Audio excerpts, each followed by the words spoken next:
So welcome everyone. We're continuing this study on the harmony of the Gospels, and we're up to the middle of Matthew 24. At the beginning of this chapter, by way of review, the disciples had asked Jesus about signs of the end time, and so he goes through those comments that he makes, paralleling what's in Mark 13 and Luke 21. And as we ended last time, he speaks of a time of betrayal. And now, as you see there, my header, it talks about, he transitions to the destruction of Jerusalem. So I'm going to read in Matthew's account primarily, and then occasionally go to the parallel accounts that you see there. So Matthew 24, verse 15, when you therefore see the abomination of desolation spoken of by Daniel the prophet stand in the holy place, whoever reads this, let him understand. So Christ then now transitions, going back to the prophecies recorded in Daniel that talks about this abomination of desolation. The background here of what Daniel recorded and what took place as a type before Christ made this statement is the history, if you will, of the I'm trying to get my kingdoms right. It was the Babylonians, then the Persians, then the Greeks. So in the Greek Empire, the ruler was Antiochus Epiphanes. He was the fourth to have that name. He was the one who ruled over Judea towards the end of the Persian rule. And he inserted a Hellenistic Jew named Jason as a high priest.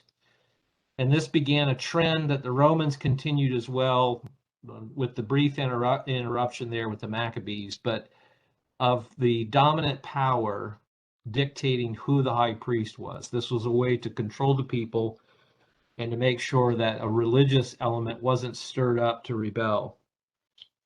Antiochus didn't leave it there. Antiochus ruled from 175 to 164 over Judea. And so then after inserting this Jason as high priest, Jason was replaced 3 years later by another Greek apostate, if you will, somebody that really didn't believe in what he was teaching, Menelaus. And so we're moving roughly in the same time, 172, 162. But the dynamics of the politics and going back to Daniel with the king of the north and the south, those references were always to kingdoms to the north and south of Judea specifically. And we've seen that play out in history, and that's why we understand in prophecy in the end time, king of the north is going to be this power from Europe. But in terms of this history, going back to it, Egypt and Persia were still at odds. And of course, oftentimes Judea got caught in the crossfire just because of the routes, the highways that went through the area. And Egypt had threatened war because there was a dowry that was promised by Antiochus III, predecessor of Antiochus IV. And this is the time of Cleopatra. It had been promised for Cleopatra, and so Antiochus IV in 171 BC marched against Ptolemy, who was the ruler in Egypt. Ptolemy's own officers plotted against him. Antiochus IV, though, was forced to surrender nonetheless because of a Roman fleet that had begun moving in the area. And so this is the beginning of Rome's power being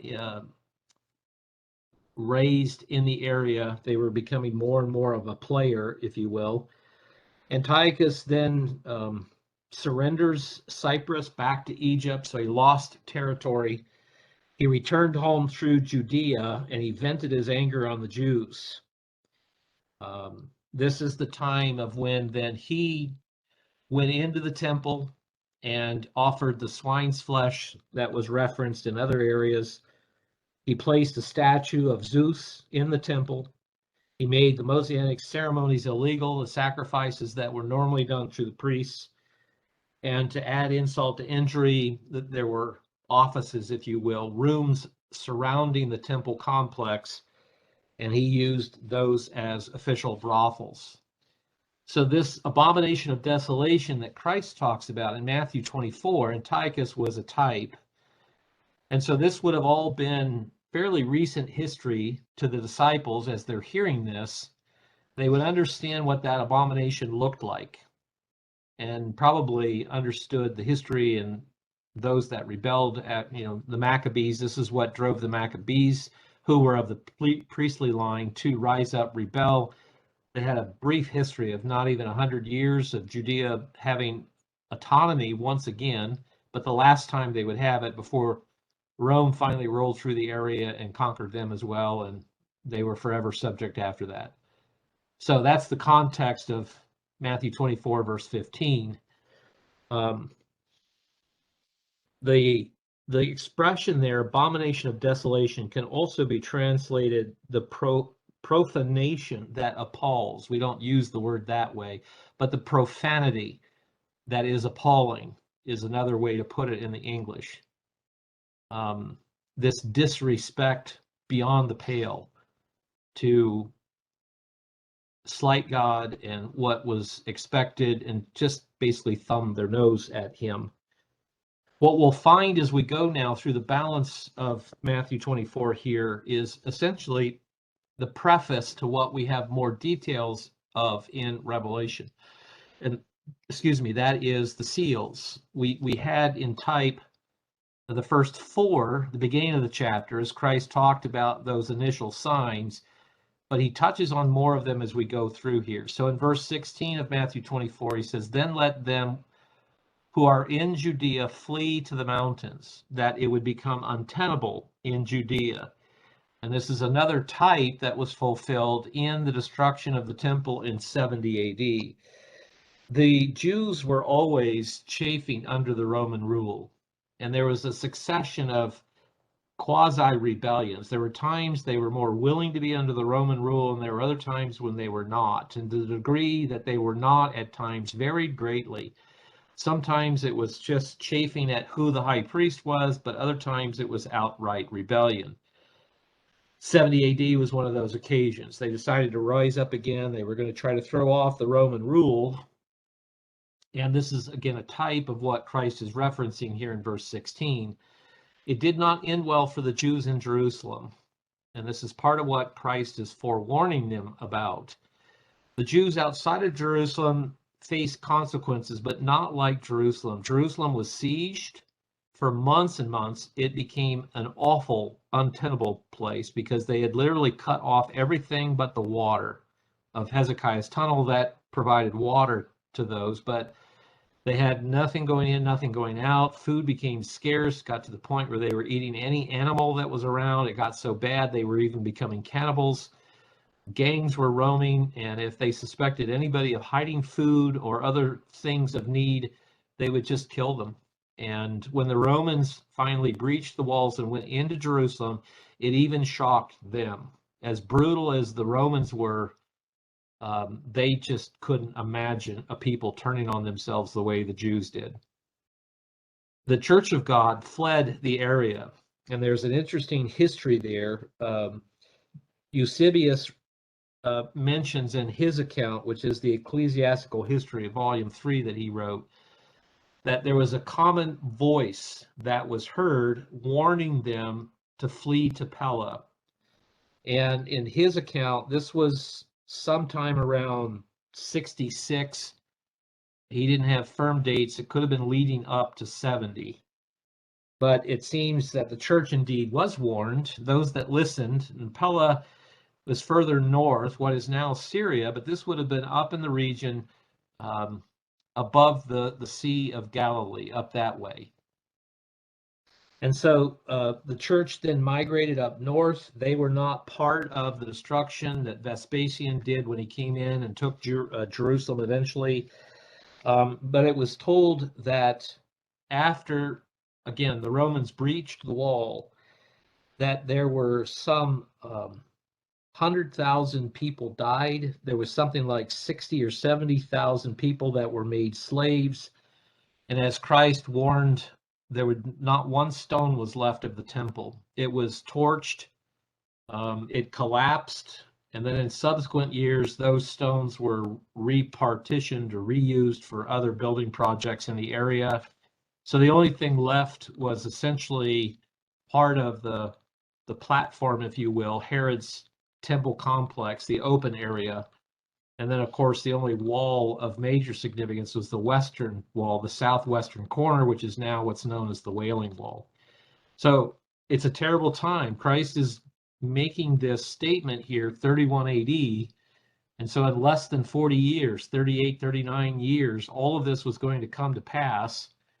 And they had a warning, but whether they really understood what he was saying or not initially is not clear. It didn't seem to, but the church did listen and moved to Pella, and then from there moved up to other areas, Antioch, and then, of course, spread out throughout the Roman Empire eventually.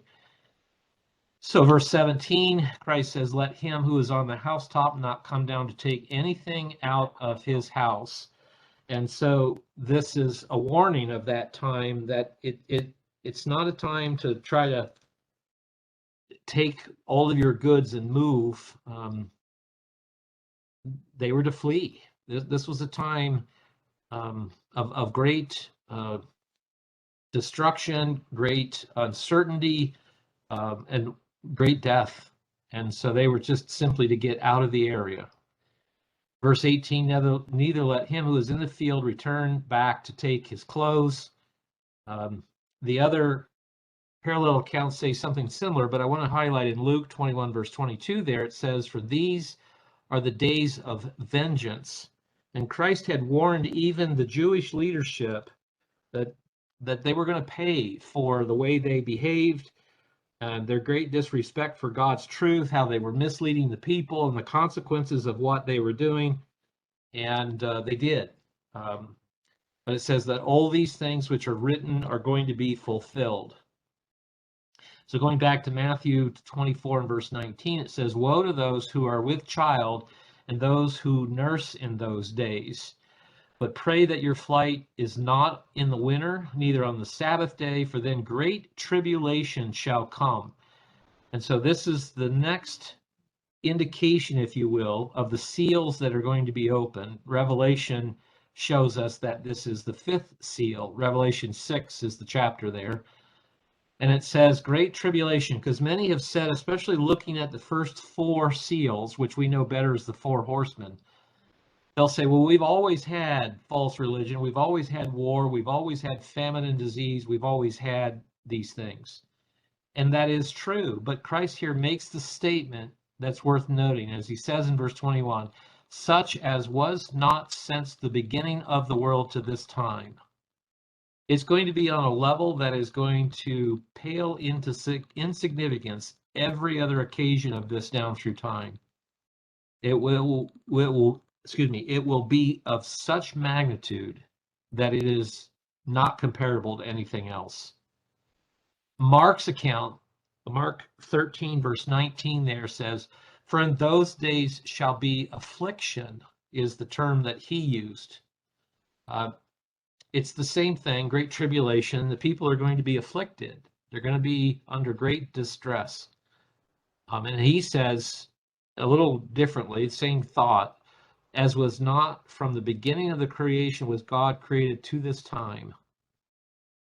So going back to Matthew's account, Matthew 24, verse 22, it says, "Except those days should be shortened, there should no flesh be saved alive, but for the elect's sake, those days shall be shortened." Now, to go back to verse 21 before I miss this here and don't comment on it, the word world there in the Greek is cosmos, which means world order. Not that the world itself is going to end in destruction, but that the systems of this world will end. And we certainly know that, especially at Christ's return, he's going to break the power of the nations, but especially the beast power. His kingdom will be established initially, not in fullness. That won't happen until after the last great day, but it will be established to show those that come up in the second resurrection what is possible under Christ's rule. And so, of course, then you've got other references in Jeremiah 30 and Daniel 12, going back to Daniel's prophecy, that talks about the world and the things happening in verse 21 there.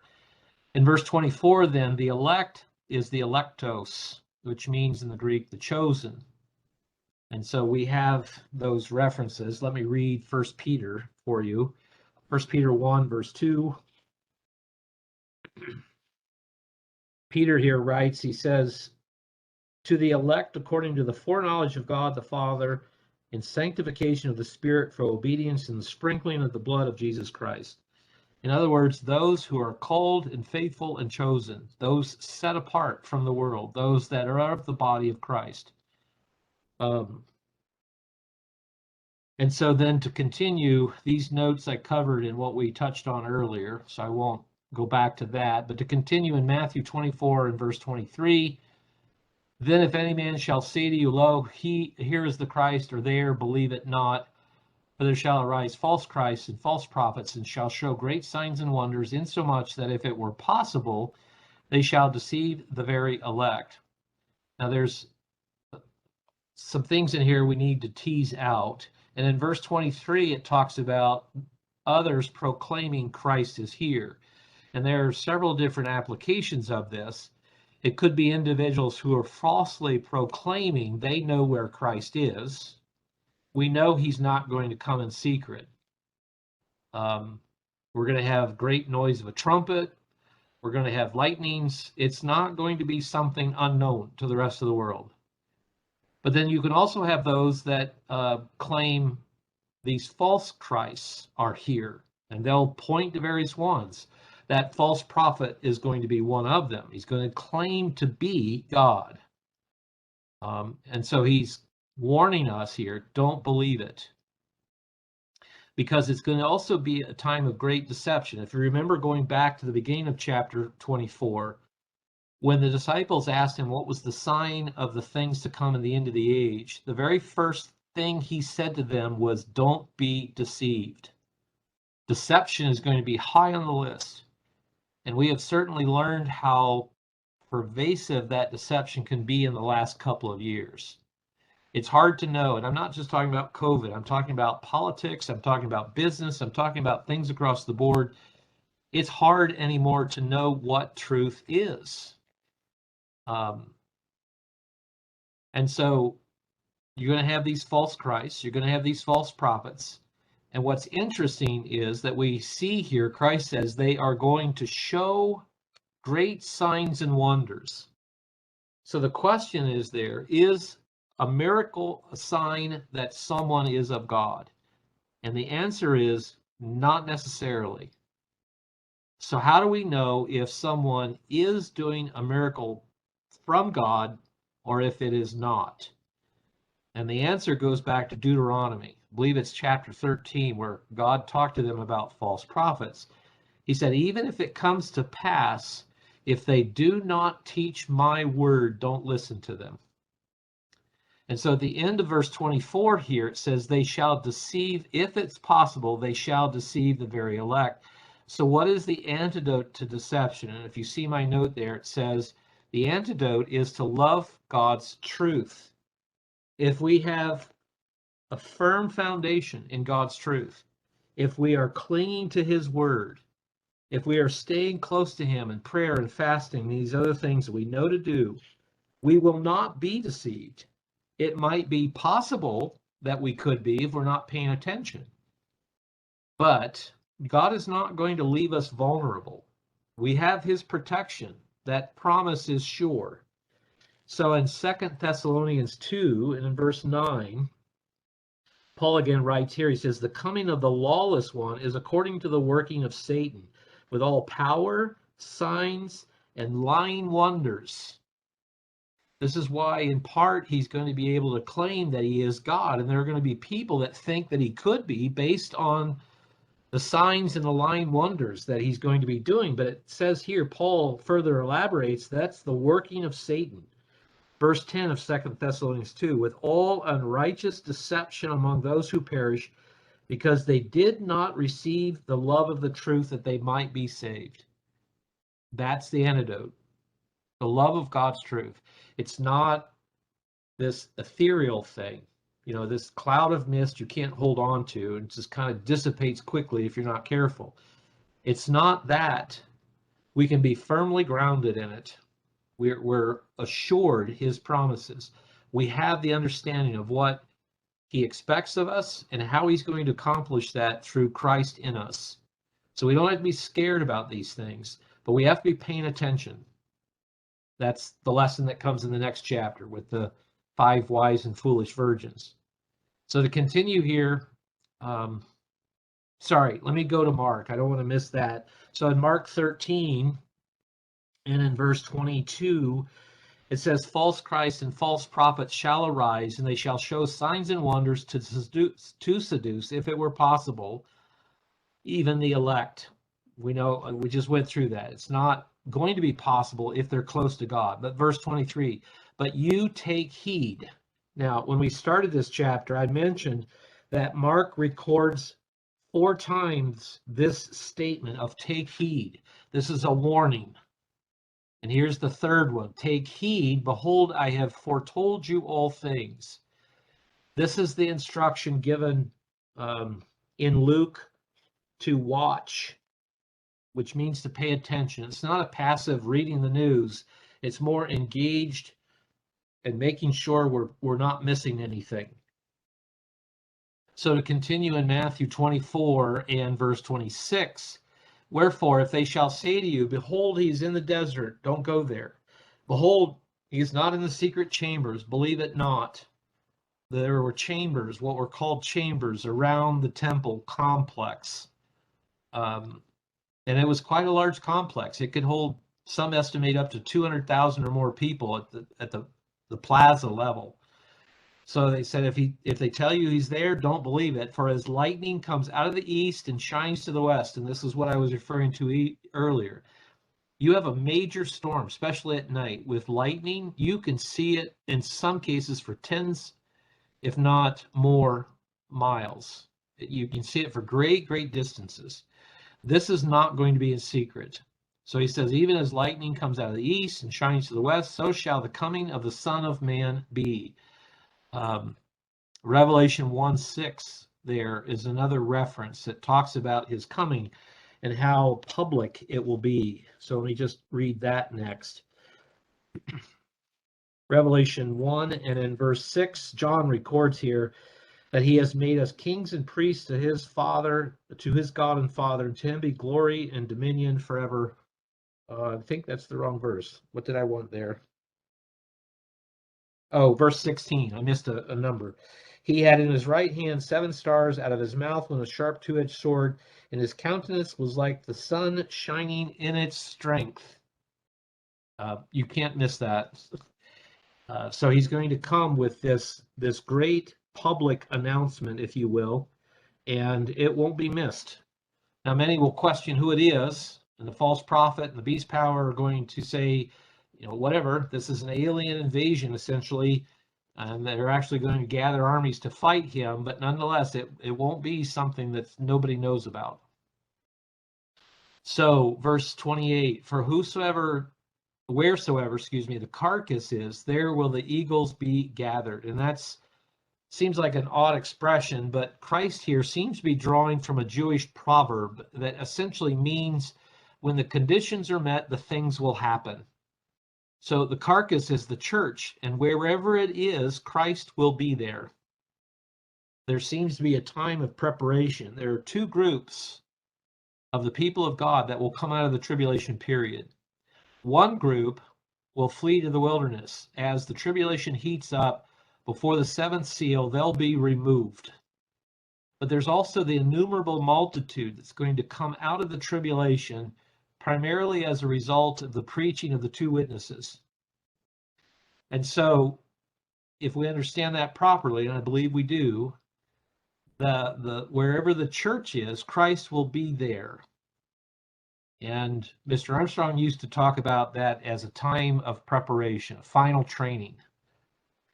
So, verse 28, and immediately after the tribulation of those days, the sun shall be darkened, the moon shall not give her light, the stars shall fall from heaven, and the powers of the heavens shall be shaken. And this is now the sixth seal of the seven. This is Revelation 6, verses 12 to 17. And here we see that even the heavens will be shook. Now, we don't know what that means in reality, but we could probably understand it in type through comets, meteors. Who knows what else we would be able to see in the night sky as God shakes these things in heaven even. There's another element to that expression. The powers of heaven shall be shaken. We also know that before the day of the Lord, Satan is cast out of the presence of God. Currently, he can still come before God, and there are times that God even summons him. But there's coming a time where God will say, no more. He has no more access to my throne. And so this could also be the reference to the powers of heaven being shaken. Satan and his demonic realm will be removed. They're going to be very angry, and that's going to be part of what transpires, especially initially in those first six seals. There's a number of references there in Isaiah and Ezekiel and Joel and Amos and Zephaniah that speak to that. So then verse 30 of Matthew 24, then shall appear the sign of the Son of Man in heaven, and then shall all the tribes of the earth mourn, and they shall see the Son of Man coming in the clouds of heaven with power and with great glory. And so here again, we see that this is not going to be in secret. And I want to read Jude 14 there, because Jude brings forward another piece, if you will, that helps to fill in what this will potentially look like. So in Jude 14, it says, now Enoch, the seventh from Adam. The current book of Enoch is not the book of Enoch that Jude is referring to. That book was brought forward somewhere, some say in the 200s AD, and it's most certainly not. It's got error in it. There's some elements of truth, but it's a mix. And so this is why the Church of God did not put it in the canon. It exists out there. You can buy a copy. I don't encourage you to do that. What Jude is referencing here is that the works of the righteous in the pre-flood world, some of them were preserved.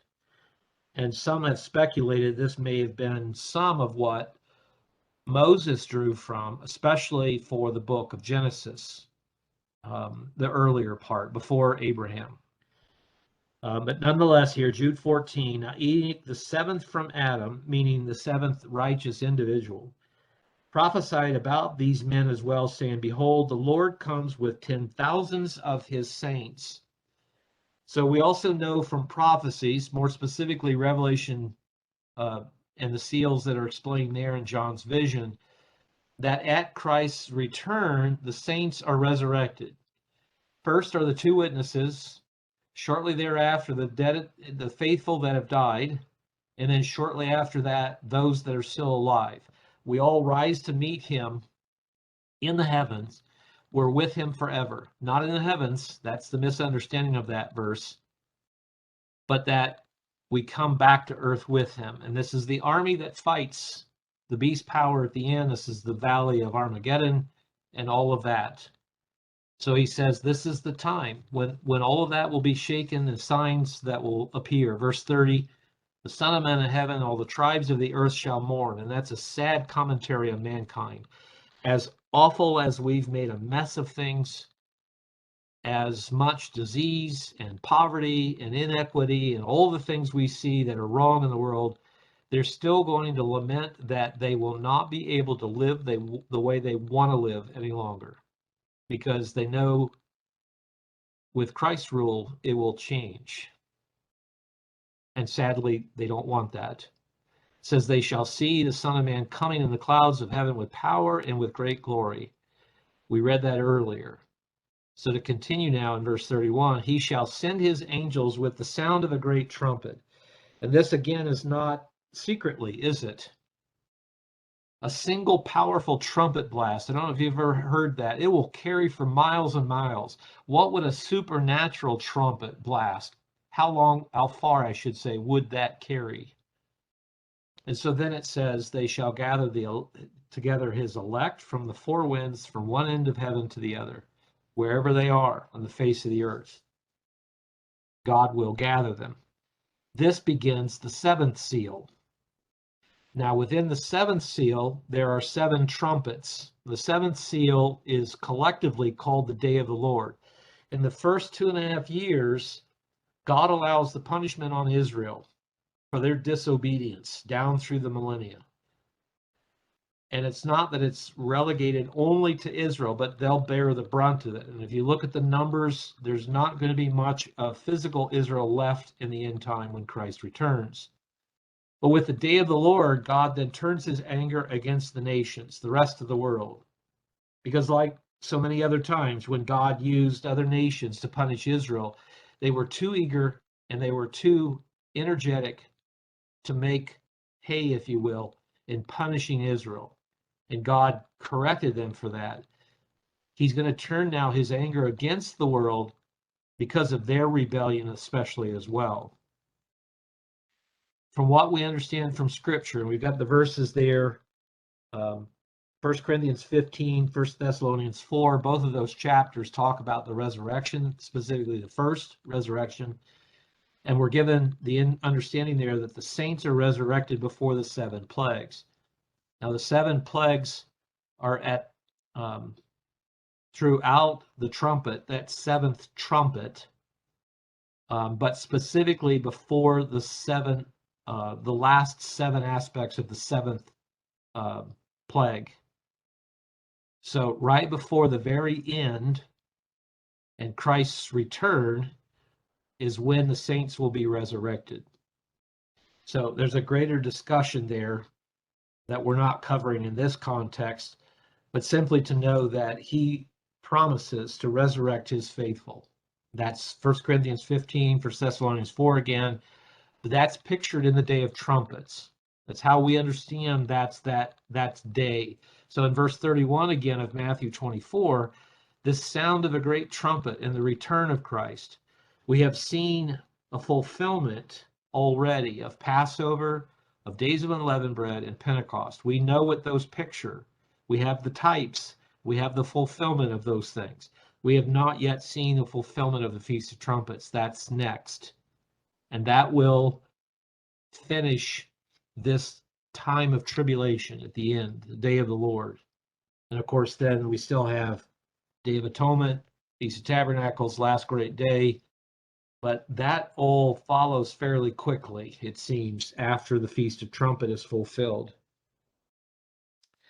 Okay, so this footnote here I covered earlier with the destruction of the temple. There are some things worth noting before I scroll by it too quickly.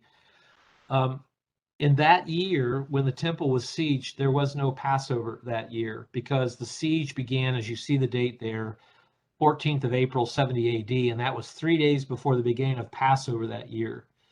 And initially, the Jews were very successful in holding off the Romans, but the Romans knew that if they just waited this out, eventually they would succeed. They had cut off all resources, and eventually the city fell in August. Now, they lasted from April to August, but the conditions were awful. Titus finally, he was the Roman general in charge. He finally breached the walls. That conquest was celebrated in Rome, which was called the Arch of Titus. That still exists in Rome. It's very worn, but it's still there. And as Josephus stated, around 97,000 were taken captive. I misquoted that earlier. Around 1.1 million died in the siege. Now, that wasn't the typical population of Jerusalem, but as these Roman armies moved into the area, a lot of people left the surrounding territories and went into Jerusalem thinking they would be safer. They were actually worse off. So you can find videos on YouTube, and this particular one here, this link was very good that I watched. It explains the dynamics of what all took place during that time. But 97,000 people taken slaves and over 1 million people killed. I should say died in the siege, because the Roman armies didn't kill all those people. They did some. Most of them died by the hands of other Jews in the siege. Anyway, as we continue then, Matthew 24, verse 32, now learn a parable of the fig tree. Now he transitions from the previous things, the signs of the end, and the persecutions that would come and the destruction of Jerusalem, and now he transitions into these parables. And so we have here the first one, which is a parable of readiness, but this is the parable of the fig tree, as it says here. When its branch is yet tender and puts forth leaves, you know that summer is near. We know these things. We can look at things like fruit-bearing trees, and you have a fair indication of what's coming. As it flowers in the spring, you know it's waking up. When it gets filled with these flowers, you see the activity of the bees around, the pollinators. The blossoms fall off, and you begin to see the little buds of the fruit, and you see them develop over the summer. It's just a natural progression. So he says, when you see these things, you know that it's near. So likewise, when you see all these things, you know that it's near, even at the doors. And this is the paying attention. He gives essentially the same thing that's recorded in Mark 13 and Luke 21. So verse 34 of Matthew 24. Verily I say to you, this generation shall not pass till all these things are fulfilled. Now, this has confused a lot of people, but we always have to understand that prophecy is multi-layered. You can have past, present, and future. You can have physical, you can have spiritual, you can have it as types that are fulfilled, but the reality is fulfilled later. So you have to pay attention to what's going on. Certainly, the generation he was speaking to witnessed the things that happened in 70 AD. But you have to also remember that this is being preserved for God's faithful down through time. And so when these things are taking place, it says that generation will not pass till everything is fulfilled. That in time generation will see all these things taking place. So then verse 35, heaven and earth shall pass away, but my words shall not pass away. This is a guarantee, if you will, from God. But of that day and hour knows no man, no, not the angels of heaven, but my Father only. And in spite of those words, it is truly amazing how many people down through time have said they figured it out. This was the Millerite Movement here in the U.S. back in the late 1860s. And then, of course, of recent note, fairly recent, I'm dating myself, going back into the, I think it was the mid-'80s with Jim Jones and the mass suicide event down in, I think it was Guyana, the north part of South America. They were anticipating this return. You've had multiple occasions of this where they say they've figured it out. This is a very clear statement from God, and I pondered it over the years, and I had a very interesting conversation some years ago that made this very clear to me. What do you think would happen if God had stated the day and the hour and the year when all of this would take place? What do you think people would do? They would wait until the last minute, and then they would do a deathbed repentance, thinking they could get into the kingdom and try to change, at least in appearance, and there would be no real internal change. The aspect of watching that I mentioned earlier that is active involves us participating in God's instruction. And again, we'll cover this in more detail when we get into the next chapter. This is the parable of the talents. We have to apply ourselves. The parable of the 10 virgins. We have to be paying attention. We have to be prepared.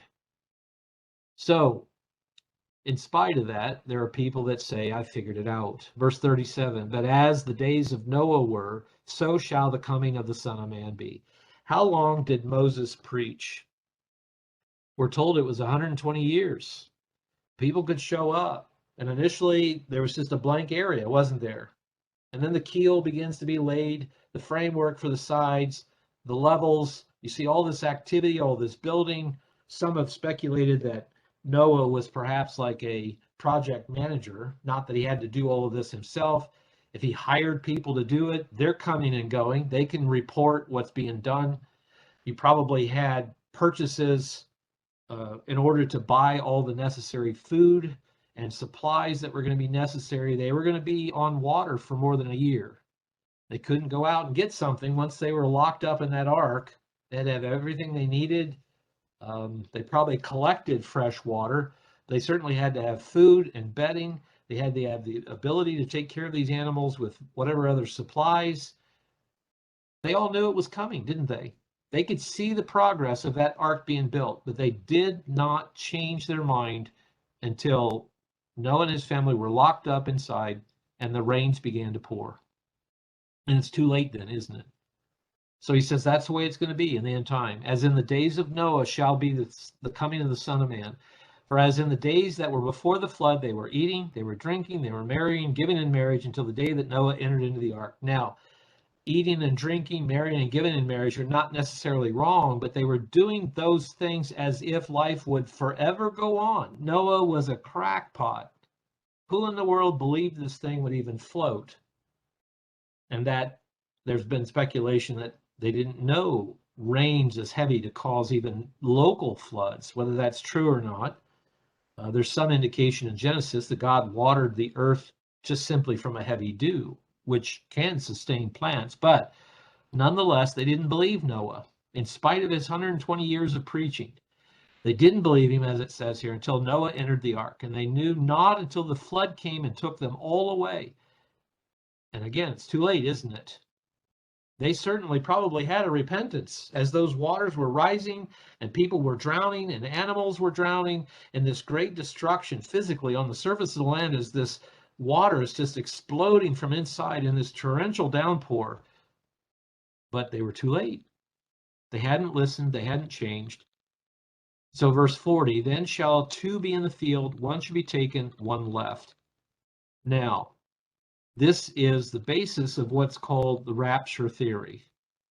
And this is, God is not talking again about a secret rapture. We covered that earlier. So from the get-go, that teaching is false. But what is Christ talking about here? One shall be taken and one shall be left. That is, half will not be prepared. And this again is one of the lessons from the parable in the next chapter, the 5 wise and foolish virgins.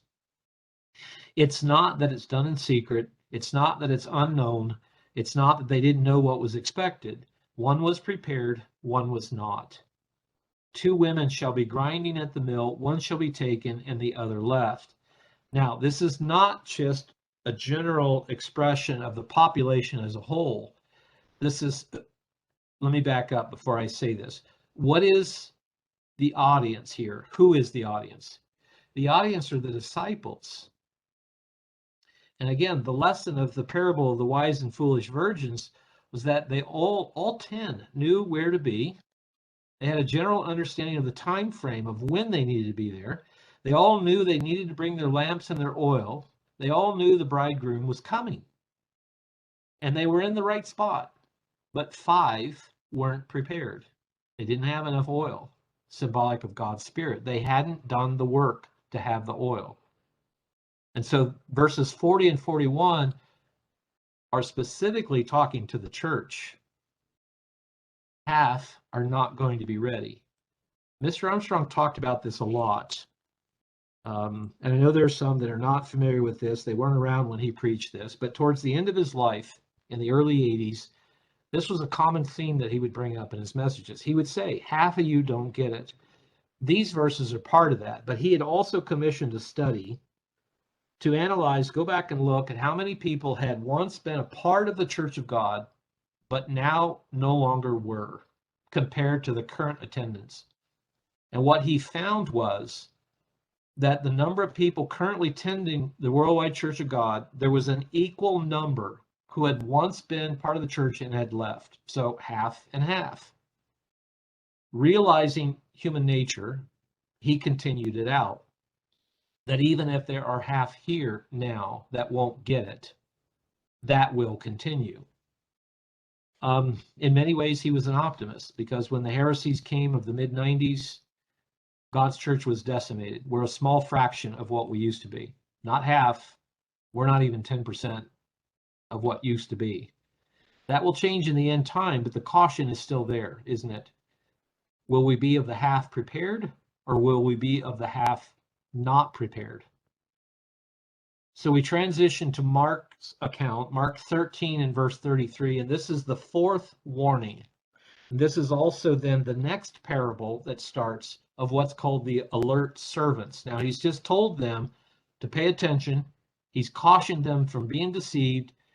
He's given this parable of the fig tree, of watching, of Noah's example, of watching, and that half won't be ready. So Mark 13, verse 33, take you heed, this is the fourth warning, watch and pray, for you know not when the time is. So we're watching the events, but we're also praying, which is the relationship component of us with God. And this goes back to the comment about the antidote for deception is the love of God's truth. And if we have the love of God's truth, then we will also be conversing with him and staying close in relationship to him. That's prayer, because we won't know. So Christ regularly warned of bearing fruit, of not waiting to the last moment. He's continuing this. It's a very important thing to keep in mind. It's a very strong warning here. So in Luke's account, Luke 21 and verse 34, he elaborates here and says, take heed to yourselves, lest at any time your heart be overcharged with surfeiting and drunkenness and the cares of this life, and so the day comes upon you unaware. I have had, unfortunately, so many people tell me over the course of my life, if you will, in the Church of God, that get to a point and they simply say in so many words, I'm done. Their trials have become too much. They don't see the end. They lose hope in God's promises. They see people in the world around them prospering, as David lamented, the evil prospering when the righteous are suffering. Whatever the occasion is, they get to a point and they say, I'm done, and they walk away. This is Luke, as he records Christ's words, this is what he heard. This surfeiting and drunkenness and cares of life, that they go back into the world. They're no longer the ecclesia called out. They go back to it. So we need to remember that at the end of our life, what God is looking for more than anything else is, will we have anything that stands between us and him? This is the lesson of God telling Abraham to sacrifice Isaac. This was the heir of promise, wasn't it? They had waited 25 years for this heir from the promise. They thought they had to work it out themselves, and so Abraham had a child through Hagar, Ishmael. That was not the way God wanted it done. He told them that. Send that child away. He's not the promised heir. And so when Abraham raised that knife, you remember the words that God said through the angel. Now I know. Stop. Don't do this. Now I know you will withhold nothing from me. In other words, there is nothing that stands between you and me. Now, there's a lot of things that we have to fill in to get there, right? We've got obedience. We've got submission. We have to emulate Christ and take on his mind, let him live in us. I'm not discounting any of that, but all of that leads to, do we want what God is offering more than anything else? Literally anything else, even our own life. For some, what's offered in the world is too attractive. They can't walk away from it. For some, the trials are too much. For some, the pleasure. And I've heard, unfortunately, again, too many young people, meaning currently young people, that have lamented that they're missing out on too much of what the world has to offer. And it's hard to get them to see they're not missing out on much of anything. Mostly a lot of pain and heartache. So we have to come to this point. So this is the parable, going back to Mark 13, verse 34. The Son of Man is as a man taking a far journey, who left his house, gave authority to some of his servants, and to every man his work, and he commanded the porter to watch, the steward. Watch you therefore, for you know not when the master of the house comes, at evening or midnight, or the cock crowing, that's the breaking of dawn, or in the morning, lest coming suddenly he finds you sleeping. So in verse 34, he's given authority to his servants to do a work and to watch. But we don't always know what we're doing when God tells us to do something. And that's the aspect of faith and trust and confidence in God. Understanding a lot of times comes after obedience. Did we really understand the Sabbath before we started keeping it? Did we really understand the holy days and what they pictured before we started keeping them? Did we understand how setting aside 1, 2, or even sometimes 3 tithes of our increase would not leave us destitute until we tried it? So these things of God are not upfront self-evident, but we see the blessings once we obey. So verse 35 of Mark 13, watch you therefore, for you know not when the master of the house comes. This is again the matter of this preparedness. And as the parable is titled, the alert servants, they're paying attention. They're not sloughing off. They're not saying, well, I've got plenty of time.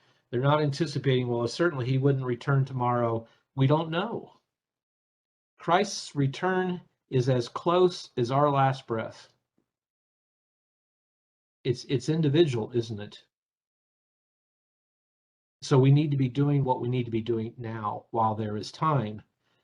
Because verse 36, if we're not, we're going to be cut off guard. All those people mocking Moses, this will never happen. This is ridiculous. Look at this crazy old man. By the time they realized he was right, it was too late. The 2 witnesses are going to go out to the world in the end time, and they're going to preach a gospel message the world is going to hate them for, to the point of having a 3-day celebration when they're killed. But then Christ returns, and it's too late at that point. Not for salvation, but for their lives. They're going to have to go through a different process to be in God's kingdom. And so then, to continue seeing if we can wrap up this section here for tonight, we then come to another parable. And I'll go back to Matthew 24 this time in verse 43. But know this, that if the goodman of the house had known in what watch the thief would come.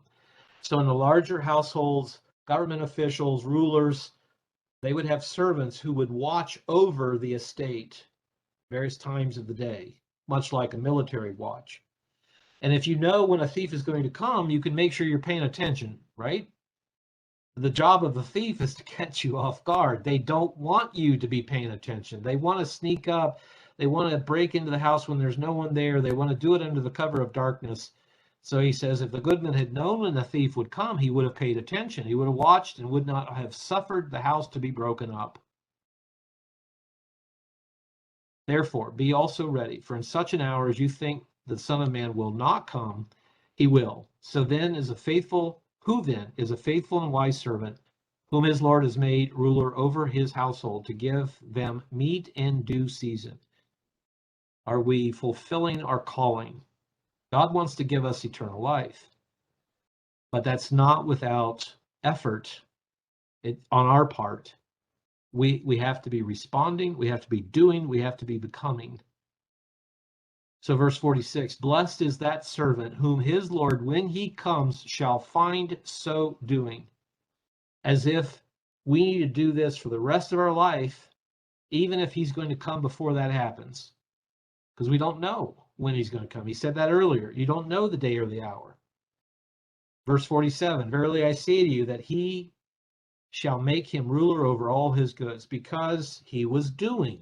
He knows this is a person who will take care of what is his in the right way, for the right reasons, and serve in doing it. Verse 48, and if that evil servant shall say in his heart, my Lord delays his coming, I don't see him coming back for some time, so I can just do whatever I want. If he says that, he begin to smite his fellow servants to eat and drink with the drunken. The Lord of that servant will come in a day when he looks not for him, and in an hour when he is not aware. He's going to be caught off guard. And those are all the lessons prior to this, isn't it? He shall cut him asunder and appoint him his portion with the hypocrites, and there shall be weeping and gnashing of teeth. And some of this will be fulfilled in the second death. There will be, unfortunately, some, we have no idea how many of the people that have lived and died since Adam and Eve, but there will be some, and not a small number, that will say, I will not submit. I will not orient my life around God's instruction. It doesn't mean they're going to be happy with it, though.